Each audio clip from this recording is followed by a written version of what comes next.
Hello friends, आज मैं एक ऐसे मुद्दे की बात करना चाहती हूँ जो सरकारी स्कूलों में काम करने वाले शिक्षकों और सबसे ज़्यादा बढ़कर हमारे बच्चों की शिक्षा से जुड़ा है।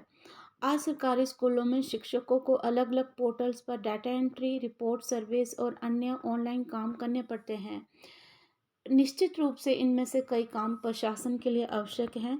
डिजिटल रिकॉर्ड्स और सरकारी योजनाओं की मॉनिटरिंग भी ज़रूरी है, लेकिन सवाल ये है कि जब शिक्षक लगातार पोर्टल और रिपोर्टिंग के काम में व्यस्त रहेगा, तो बच्चों को पढ़ाने के लिए पर्याप्त समय कब मिलेगा? एक शिक्षक का सबसे महत्वपूर्ण काम है कक्षा में बच्चों के साथ रहना, उन्हें समझाना, उनकी कठिनाइयों को पहचानना और उनकी लर्निंग को बेहतर करना। हम स्पष्ट रूप से कहना चाहते हैं कि डाटा एंट्री का काम शिक्षकों को नहीं दिया जाना चाहिए। इसके लिए हर स्कूल में अलग से क्लर्क की व्यवस्था होनी चाहिए, ताकि शिक्षक इस बोझ से पूरी तरह मुक्त होकर केवल पढ़ाने पर ध्यान दे सकें। यदि किसी दिन कुछ समय पोर्टल वर्क के लिए देना पड़े तो वह अलग बात है, लेकिन जब बार बार रिपोर्ट्स, ऑनलाइन एंट्रीज और अलग-अलग कैंपेन्स के कारण क्लासरूम टीचिंग प्रभावित होने लगे, तो सबसे ज़्यादा नुकसान हमारे बच्चों का होता है। इसी तरह अवेयरनेस प्रोग्राम्स और रैलीज़ भी अपने स्थान पर महत्वपूर्ण हैं, लेकिन यदि हर कार्यक्रम के लिए बच्चों को कक्षाओं से बाहर निकलना पड़े और उनका लर्निंग टाइम कम हो जाए, तो हमें इस व्यवस्था पर विचार करना चाहिए। सरकार से हमारा सवाल विरोध का नहीं, सहयोग का है।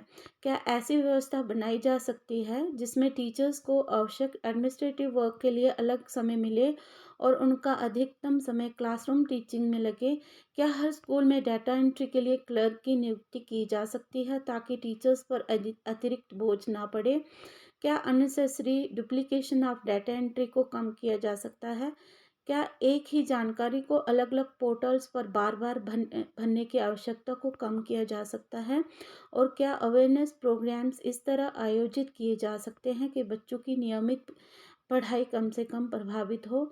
हमारे सरकारी स्कूलों के शिक्षक केवल डाटा ऑपरेटर्स नहीं हैं, वे राष्ट्र के भविष्य को तैयार करने वाले शिक्षक हैं।